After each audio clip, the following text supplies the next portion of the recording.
సంతాప సభకు రావడం బాధాకరం.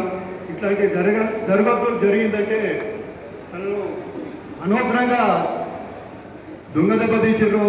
మన ముద్రాలందరూ ఐక్యంగా ఉండాలా.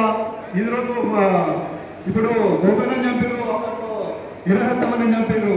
మన ముద్రాలు ముందుకు పోతుంటే పోనీయకుండా హత్యలు చేస్తున్నారు. ఇట్లాంటి నాయకుడిని కోల్పోవడం బాధాకరం. అన్న దగ్గరికి ఎప్పుడు పోయినా కానీ అపాయంగా మాట్లాడేవాడు, మంచి మనసుతో మాట్లాడేవాడు. ఏం బాధ ఉన్నా ఆ బాధలో తెలుసుకునేవాడు. ఎవరికి ఏమైనా నష్టం ఉన్నా ఇంటికి వచ్చి డబ్బులు ఇచ్చిపోయేవాడు గోపన్న. అట్లాంటి వ్యక్తిని కోల్పోవడం బాధాకరం ఉంది.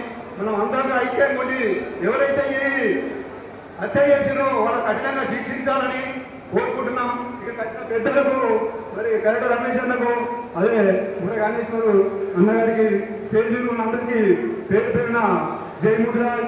టైం తక్కువ ఉన్నందుకు నేను ముగిస్తున్నాను. జై ముద్రాజ్.